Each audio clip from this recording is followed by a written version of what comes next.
Okay, let's go over what we've talked about the last couple weeks. 2 weeks ago, I started out talking about a radical faith and 4 aspects of it that Christ calls his followers to. That we need to acknowledge who he is, as well as his authority. We need to place him as our top priority, if not our only priority in our lives, and that we need to focus on showing love to others rather than being focused on ourselves. And then last week, I talked about Noah and his crazy faith, the crazy task that he was given of building a boat in the middle of the desert. And this was being a monumental job that basically, if it wasn't for his faith and trusting what God said, a remnant of every living thing on earth, including humanity, would not have been preserved through him. And now, some of us may be like, but we don't see ourselves being asked to do something crazy like Noah did. But you might not be called to ask to build a boat in the middle of the desert. But what about something as simple as just relocating? Have you ever felt called to pack up and move someplace, maybe for another job, or maybe just to relocate someplace and you don't have a job there yet, or maybe you feel like a call to relocate, but you don't know where to even, or even if you have a job lined up? Well, that's some of what the person I want to talk about this week did. So who is this person I want to talk about? Well, who I'm talking about is often referred to as the father of faith, because 3 major religions all trace their roots basically back to him. And the person I'm talking about is Abraham. So, what is it about Abraham that makes his faith so radical? Well, one thing is let's look at how we're introduced to Abraham. In Genesis chapter 11, verses 27 through 32. These are the family records of Terah. Terah fathered Abram, who is Abraham, Nahor, and Haran. Haran fathered Lot. Haran died in his native land in Ur of the Chaldeans during his father Terah's lifetime. Abram and Nahor took wives. Abram's wife was named Sarai, and Nahor's wife was named Milcah. She was the daughter of Haran, the father of both Milcah and Iscah. Sarai was unable to conceive. She did not have a child. Terah took his son Abram, his grandson Lot, Haran's son, and his daughter-in-law Sarai, his son Abram's wife, and they set out together from Ur of the Chaldeans to go to the land of Canaan. But when they came to Haran, they settled there. Terah lived 205 years and died in Haran. Well, that's how we're introduced first to Abraham. But it doesn't really provide a whole lot of background information about who Abraham was, except that he lived in Ur of the Chaldeans and then later in Haran. Well, in Joshua chapter 24, verse 2, we get a little bit more information regarding Abraham. This is what the Lord, the God of Israel, says. Long ago your ancestors, including Terah, the father of Abraham and Nahor, lived beyond the Euphrates River and worshipped other gods. So, what this is showing us is that before Abraham was called, he was actually a pagan. He worshipped other gods. And the fact that he lived in Ur of the Chaldeans and then Haran probably indicated that the deities that he worshipped before he started worshiping God was a moon god. And that fact alone, the fact that he wasn't worshiping God, but other deities who weren't really gods, that's what makes his reaction to God's call astounding. Which we find as God's call to Abraham in Genesis chapter 12, verses 1 through 4, where it goes, "The Lord said to Abram, go out from your land, your relatives, and your father's house to the land that I will show you. I will make you into a great nation. I will bless you. I will make your name great, and you will be a blessing. I will bless those who bless you. I will curse those who treat you with contempt. And all the peoples of the earth will be blessed through you." So Abram went as the Lord told him, and Lot went with him. Abram was 75 years old when he left Haran. So, focusing on verse 4 of that, we see that Abraham went as the Lord told him. Abraham left everything that was familiar to him. He left his family, his friends, his home, even his family gods, to follow the one true God. He had no idea where he was going. Because when you look at the call, God didn't say, go to such and such a place. Go to where he was eventually led to, Canaan. He wasn't told to specifically go to Canaan at the call. He just said, God just told him, go to where I will show you. And he did this at the age of 75. Now, I don't know about you, but nowadays, people are usually retiring or already retired by the time they reach the age 75. They're not looking at embarking on an unknown adventure, going on a great and crazy journey.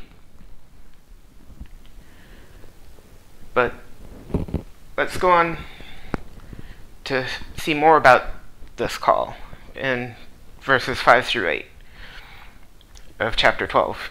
It goes on to say, he took his wife Sarai, his nephew Lot, all the possessions they had accumulated, and the people that he had acquired in Haran, and they set out for the land of Canaan. When they came to the land of Canaan, Abram passed through the land to the site of Shechem, at the oak of Moreh. At that time the Canaanites were in the land. Then the Lord appeared to Abram and said, I will give this land to your offspring. So he built an altar there to the Lord who had appeared to him.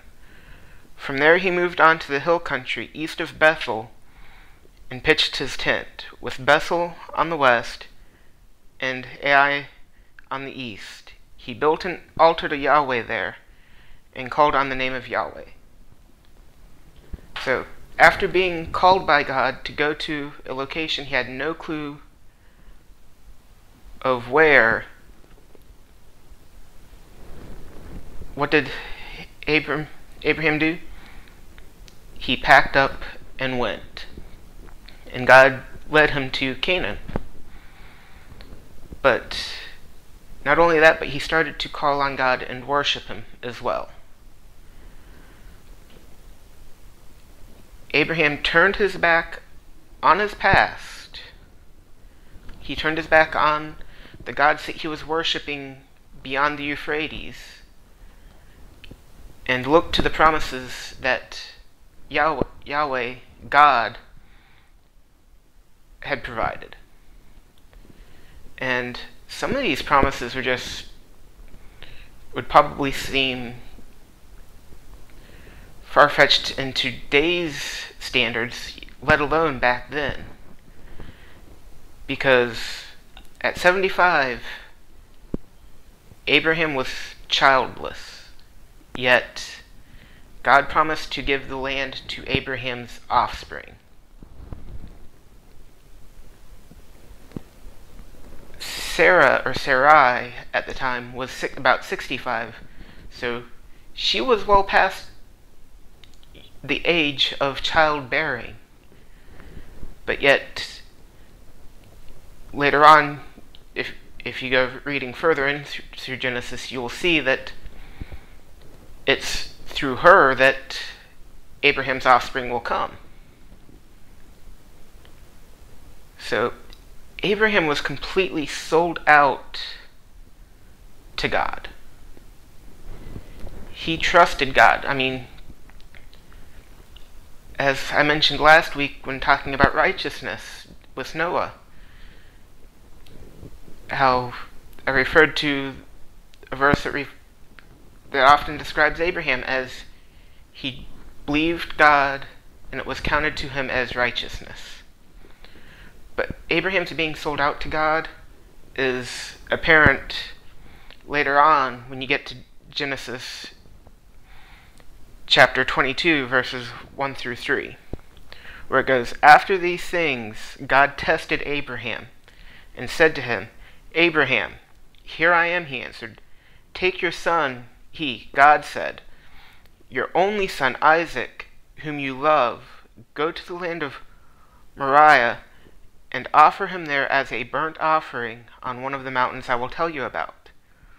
So Abraham got up early in the morning, saddled his donkey, and took with him two of his young men and his son Isaac. He split wood for a burnt offering and set out to go to the place God had told him about." We also, in the Hall of Faith that I mentioned last week, Abraham is mentioned quite a bit. And this same instance is mentioned in there where it goes, "By faith, Abraham, when he was tested, offered up Isaac. He received the promises, and he was offering his unique son, the one that had been said about, 'Your seed will be traced through Isaac.'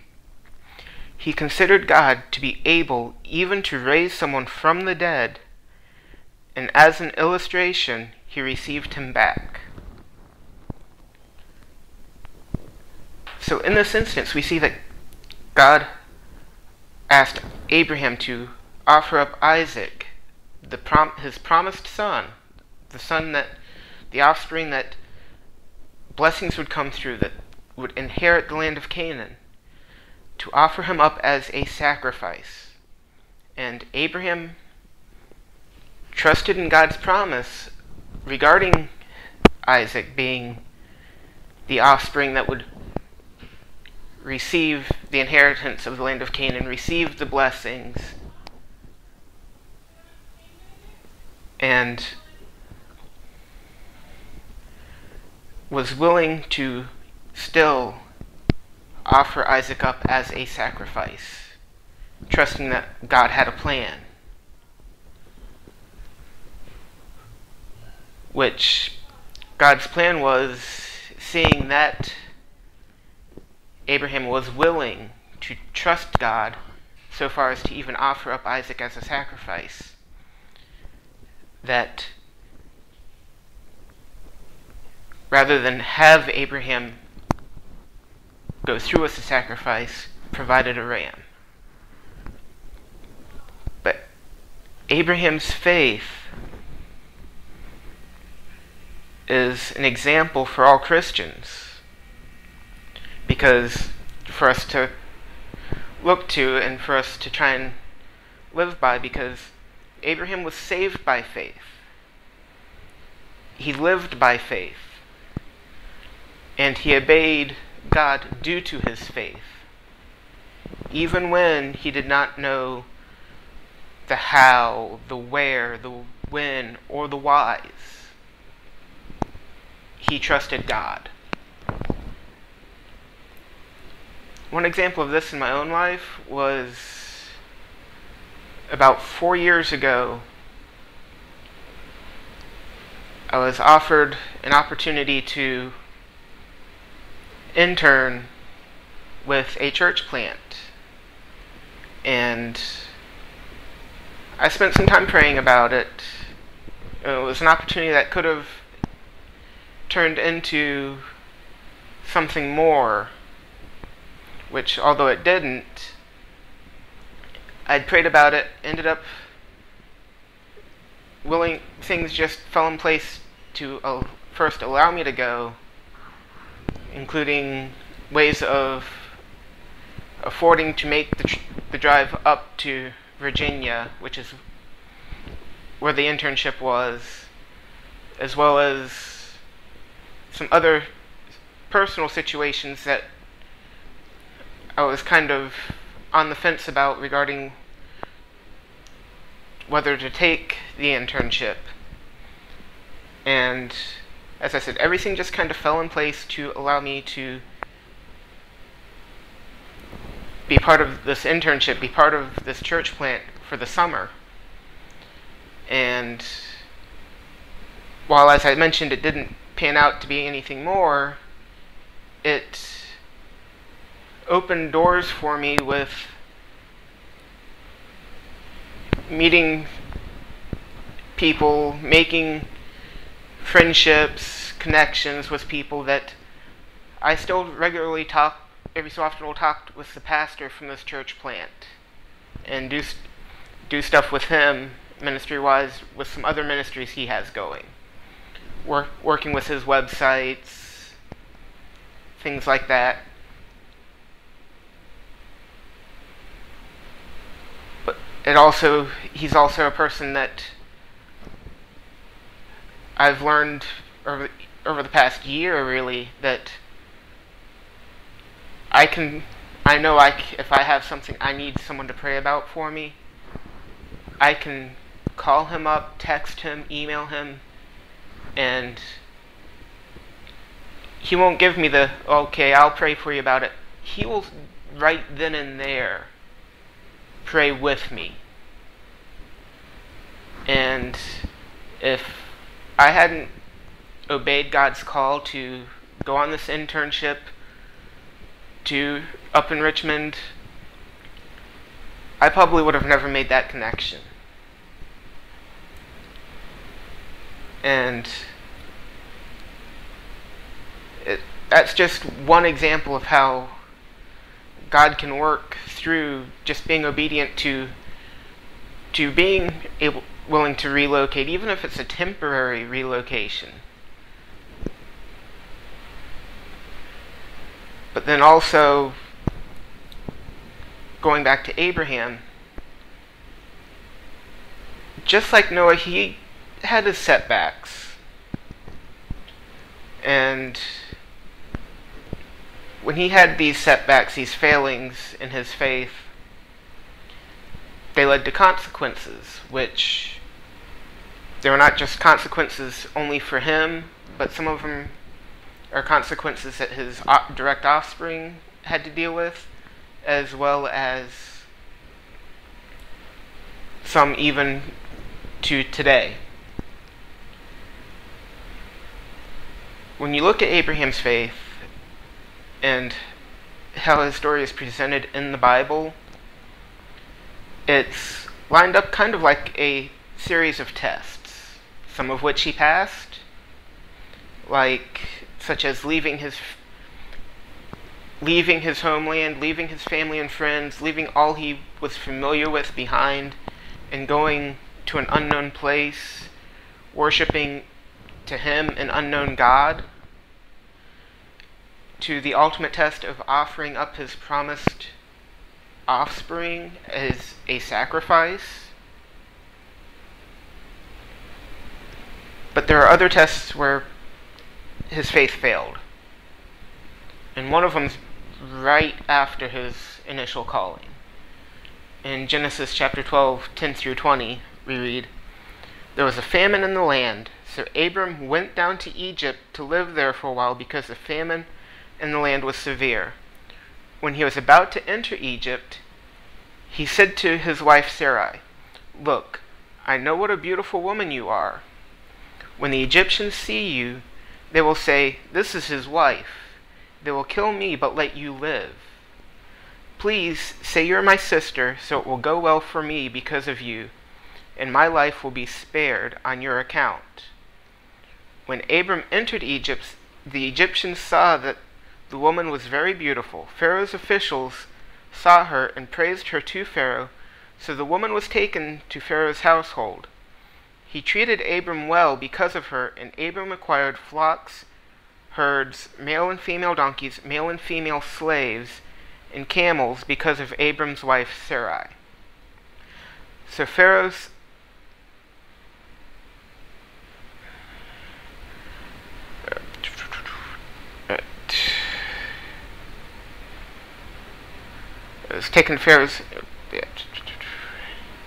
But the Lord struck Pharaoh and his household with severe plagues because of Abraham's wife Sarai. So Pharaoh sent for Abram and said, "What have you done to me? Why didn't you tell me she was your wife? Why did you say she's my sister, so that I took her as my wife? Now here is your wife, take her and go." Then Pharaoh gave his men orders about him and sent him away with his wife and all he had.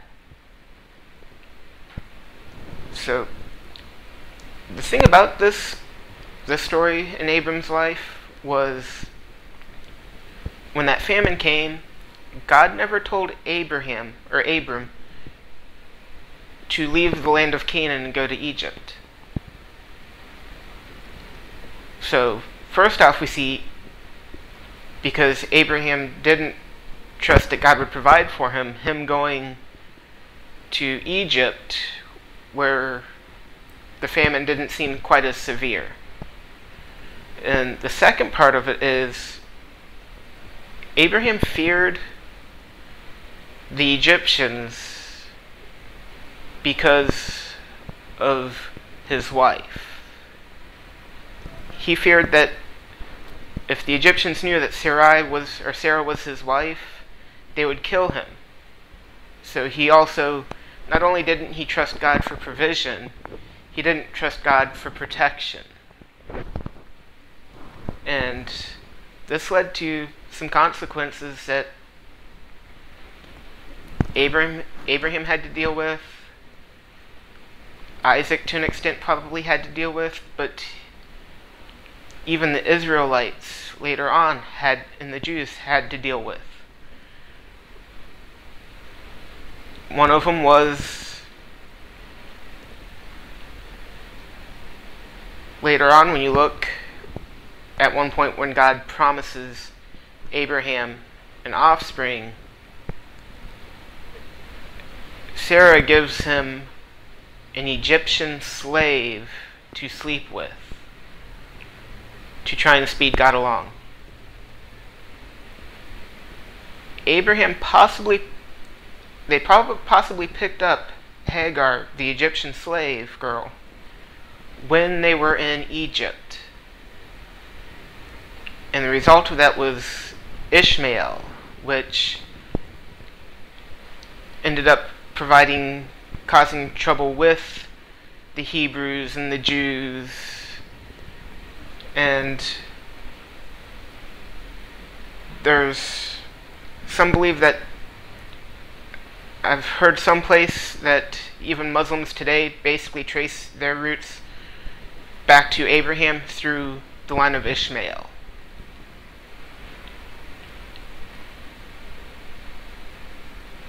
But another consequence wasn't so much with Abraham as it was with his nephew Lot, which, when Abraham and Lot both got to a point where they had to split apart because both of them had too much as far as flocks go to be able to stay together, and Abraham told Lot, "You go one direction and I'll go the opposite." And Lot looked and saw this land that reminded him so much of Egypt that he decided to settle there, which led to a lot of issues with what all happens later on with Lot. because the land he chose to settle into was where Sodom and Gomorrah was. But this also wasn't the only time Abraham had a similar issue, because there was a second time when Abraham had Sarah lie or not fully tell the truth about their relationship. And I won't go into that passage because it's quite a bit longer, but it's found in Genesis chapter 20 verses 1 through 18, where it's almost a parallel with this, where instead of it's Egypt, it's with Abimelech and the Philistines. And it's a similar thing. They're wandering into that land. Abraham fears that the people notice that the people don't fear God, so he has Sarah say that she is his sister rather than his wife. And it just, again, Abraham didn't, in that instance, didn't trust God's promise of protection. But even with these failings, Abraham is still considered one of the great men of faith in the Bible. In fact, as I mentioned before, he is often considered the father of faith. And so what can we learn from Abraham's faith? Well, the first thing is God can call us anytime, anywhere. Abraham was 75 years old and an unbeliever. I know people who have been called to a ministry even in the modern time while they're in their 70s. In fact, I work with a person who in his 70s has been felt called to start a men's ministry. And I know I didn't really fully feel my calling till my 30s, but then other people I know, even while they're in high school, know what their calling is. So, as I said, it can happen anytime, anywhere. And God can call you anywhere. Just because you put your faith in God doesn't mean He's going to suddenly call you to be a missionary in some jungle in the middle of nowhere. He could call you to be a person working in a call center in the middle of Tampa. Another thing to take from Abraham's faith is that if we falter in our faith, we shouldn't give up, but what we should do is turn back to God, learn from our mistakes. We need to understand that while we turn back to God, but we also need to understand that even though we will turn back to God and learn from our mistakes, that there are still consequences for what we did. But even though we have to live with those consequences, God will work through them. And then finally, God is faithful, and that we should wait on His timing rather than to try to speed things along.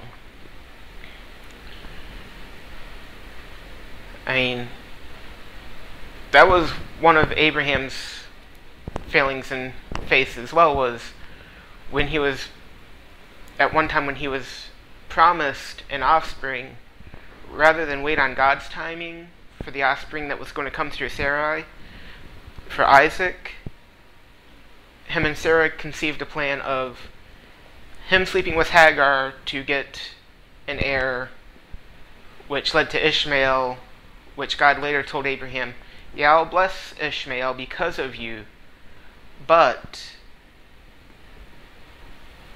your child who's going to come through Sarah is your promised offspring, who I will bless. And another instance in my life where I've even learned this lesson is my undergraduate degree was in computer science. And when I was in college, computer science was the field. It was a field where people were graduating with degrees and they pretty much had jobs lined up way ahead of time before they graduated. But halfway through my college experience is when the dot-com bubble burst. And when it came time for me to graduate, the job market was flooded with all of the out-of-work IT people who lost their jobs because of the dot-com bubble. So it took me a while to even find a job. And then, once I got the job, I got to thinking that with my degree, that's not the type of job I should have been doing. I should have been doing a computer, because I was doing what was probably a little bit higher end technical support and server type stuff. But with my degree, I was thinking I should be doing computer programming. Well, long story short, I ended up getting a job as a computer programmer and got fired from it because I just couldn't get things into production without having issues with it. But it was all because I thought I knew better than what God had in store. And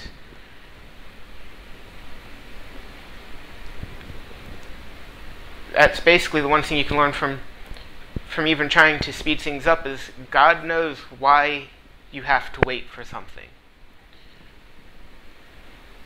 So he has a reason for you to wait on his timing, or a reason for not answering certain prayers. Although it's not really not answering, it's usually the way God answers prayers is either yes, no, or not right now. So he usually has a reason for saying no or not right now, and we just have to trust him for that. And another thing is, I've still been learning to wait on God's timing because I believe I've mentioned it before. It's been 2 years after I've graduated from seminary, and I would have been thinking, in my perfect idea of timing, I would have been right either in the middle of seminary, through seminary, right when I graduated, I would have been involved working in ministry, where it's almost 2 years after I graduated, and I'm just finding myself getting involved in ministry, and to be honest, it's not even a paying ministry. So it's, again, waiting on God's timing. So let me finish off by asking you this. For those of you who are Christians, are you willing to trust God if he asks you to relocate? Whether or not there's a job waiting for you where he's calling you to. Are you willing to say, God, I may not know what is waiting for me, but I'm willing to go? Or perhaps you're not really being called to relocate, but you're waiting on God but God has called you to something and you're waiting on God's timing. Will you wait patiently on his timing, or will you try to take things into your own hands and speed it along? I'll tell you again, it's better to wait on his timing than to try to do it on your own. Because one thing that I've always heard is, we make plans and God laughs. Because God knows what he's doing and his timing is perfect. And for those of you who aren't Christians, would you be willing to turn to him in faith? Would you be willing to turn from your old life, your old beliefs, just to follow him? I mean, I'm not going to tell you it's going to be easy, because it won't be easy. In fact, and pretty much any other Christians will tell you the same thing. It's not going to be easy. And Jesus even promised us that it's not going to be easy. But just as I mentioned last week, when you put God in control, fasten your seatbelt, hold on tight, and enjoy the ride. Because what a ride it will be. So let me close in prayer. Lord, thank you for today. Thank you for this opportunity to just share your word, and that we got to just learn about Abraham and his faith, and how he was, even though at the time he didn't know who you were, but was willing to trust you and to follow you, even to the point of going to someplace he had no idea of, with no idea what he was going to do in regards to being provided for. And just pray that we as Christians would just be able to be willing to take just as astonishing steps of faith to trust you. But also even non-Christians who might be listening, that you just spark something in them to draw them to you in order for them to even take that step of faith. And just pray that you just help us all throughout the week. In your awesome holy name I pray. Amen.